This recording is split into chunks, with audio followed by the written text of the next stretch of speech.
दिनैनि बे गोसोम सानखौ फालिनायजों लोब्बा लाखिनानै जोंनि बे माखासे हाबाफारि जे दाबिनाय जों बेखौ दिनैसिम केन्द्रीय सरकारा मावफुंनानै होआखै, आसाम सरकाराबो मावफुंनानै होआखै। बेनि थाखायनो जों बोसोरे बे 10 तारिख जुलाइ बे सानखालि जों फालिबाय थानाय जायो। जोंनि दाबिफोरा जेब्लासिम जाफुंसारा अब्लासिम जोंनि बे दाबिनाया थाबाय थागोन आरो जोंखौ दासिमबो सरकारि भाबै जोंनो आसनिखौ सार्भिस लिरनो हानाय जोंनो दाबो बे सुबिदाखौ खालामनानै होआखै। बेसेबांबा गोबाव जाबोबाय जोङो दिनैसिम। आंथ' 1992 निफ्रायनो मावबोदों। 275मोन बे समाव। बिसिबांजों जों खामानि मावबोगासिनो दङ, खिन्थु दासिमबो जोंनो सरकारा जोंनि थांखिखौ जाफुंहोआखै आरो जोंनो दरमाहा हिसाबै जोंनो दाबो होआखै मोजां भाबै। बेखायनो जोङो मोननो लुबैदों आरो जोंनो जिबायदि समाव ड्रेस हिसाबै हरो गाननाय जोमनाय, बे ड्रेसनि सायाव आं फंनैसो बुंनो लुबैदों। जों बर'आ मा गानो? दख'ना आरो फास्रा गस्ला। ड्रेस हिसाबै हरोबा गासिबो जोंनो बे मोनथामखौ नांजोबगौ। माने दख'नाखौल'थ' जों गाननानै बाहेरायाव ओंखारा, खामानि मावा। दा बेखौबो जोङो सिगांनि दाबियावबो बुंदोंमोन, बुंबोगासिनो दङ, जोङो होबोगासिनो दङ। दख'ना हिसाबै हरो, नाथाय माब्लाबा हरो जोंनो दख'ना बायदिखौनो जों मोना। जाय दख'नाखौ गानोब्ला जोंखौ सारि गानदों होननानैसो बुंगोन। दा बेखायनो जों बेफोरखौ लुबैयाखै। हराबा हरा, हरनो नाङा। दख'नानि ड्रेस हिसाबै हरोब्ला ड्रेस हिसाबै फास्रा गस्ला दख'ना जोंनो बे मोनथामखौ नांगौ। दा खायद'नि बेलायावबो मालाबा जों जानो सुखुयै थायो। जों माखासे संनानै जानाय आदबफोरखौबो जोङो रोङा, जोंनो मोजाङै खिन्थानानै होआ, माबोरै संनानै जानांगौ जोंनो बेफोरखौ मोजाङै जोङो मिन्थिस्लाबजोबा। जोंनि जायगानि जोंनि बे गामि ओनसोलाव जोंनि आसामाव बे BTC-आव बेबायदि खायद'खौ जोंनि सोलियानो होननांगोन, जाया रावबो, जानो सुखुवा। दा बेफोरखौबो जोङो मोनबा सोलायनानै हरजानो लुबैदों। बे सिगाङाव जिबायदि बुट हरोमोन, माइरं दालि हरोमोन, बेफोरखौ हरोब्ला जोङो एसे मोजां मोनगौ आरो रायजो राजाफ्राबो मोजां मोनगौ। बयबो दाबि खालामदों, माने नोंसोरो मानो खायद'खौ एसेबो अफिसाव रिपर्ट होथारा नामा?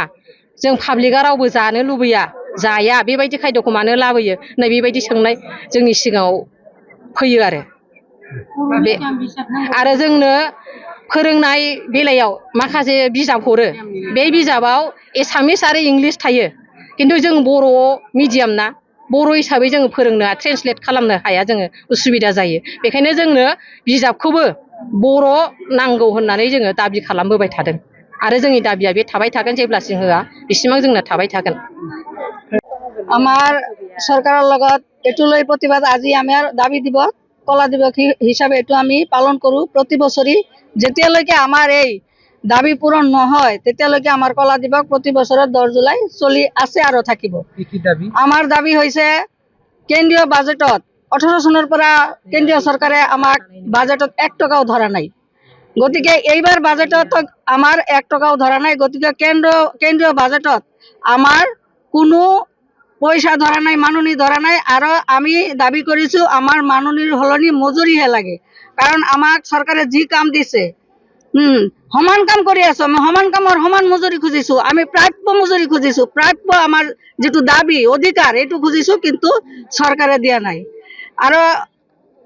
আৰু চৰকাৰৰ লগত আমাৰ আরেকটা কথা আছে যে এই যে গ্রীষ্মকালীন বন্ধ, প্ৰতিটো স্কুল শিক্ষা কেন্দ্র বন্ধ। ইমান গৰমত শিশুসকল স্কুলত আহি একদম ৰঙা ৰঙা পৰি যায়, কিন্তু আমাৰ কোনো বন্ধ নাই। আমাৰ মানে এনেকুৱা অৱস্থা, প্ৰত্যেক দিন আমাৰ ক্লাছ করবাই লাগব, কেন্দ্ৰত যাবই লাগিব। বৰঞ্চ গৰমের দিনত আমাৰ আৰু অফিসৰ পৰা বা চৰকাৰৰ পৰা কাৰ্যসূচী বেছিকৈ চলে। বিভিন্ন ধৰণৰ প্রোগ্রাম করা, অমুক করা, তমুক করা, মানে কিমান কম আর বহুত প্রোগ্রাম। ইমানখানি একটা চার্ট পঠাই দেয় চৰকাৰৰ পৰা। আমাৰ গৰমের দিনত কাম আৰু বেছিয়ে করবা লাগে। কিয় আমাৰ গরম নালাগে নাকি? শিশুসকলৰ গরম নালাগে নাকি? আমি মানুহ নহয় নাকি? আৰু একটা বস্তু দিছে আমাক, ফেস ক্যাপচার।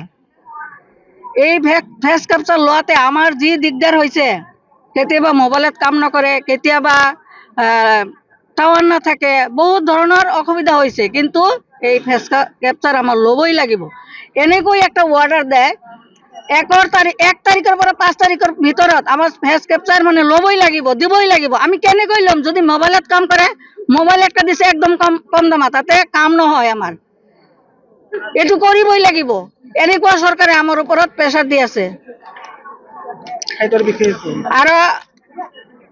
আৰু মুখ্য বিকাৰ 50% যেটো আমাৰ যদি কোনো ওয়ার্কার যদি রিটায়ার হৈ যায়, যদি আমাৰ হেল্পার তাতে মানে উপযুক্ত হয় আর কি, তার পদোন্নতি আমি 50% সরকারের ওচৰত দাবী কৰিছো। আৰু কৰিছো প্ৰতিটো অঙ্গনবাদী কেন্দ্র যাতে বিজ্ঞানসন্মতভাৱে নিৰ্মিত হয়, সেইটো আমি দাবী কৰিছো। আৰু বহুতো দাবী আছে আমাৰ 8 দফীয়া দাবী, গতিকে আমি এইখিনিকেই কলো আজি। নমস্কাৰ। দিম স্মাৰক পত্ৰ আমি এই কাৰ্যসূচী হোৱাৰ পিছত আমি চিটিপু বাইদেউক 1 কপি দিম কাৰ্যসূচী, আর প্রশাসন আহিছে তেওঁলোকক 1 কপি দিম। এই আর কি। যিকোনো খবৰৰ বাবে যোগাযোগ কৰক আমাৰ এই নম্বৰত 9181 307 2221।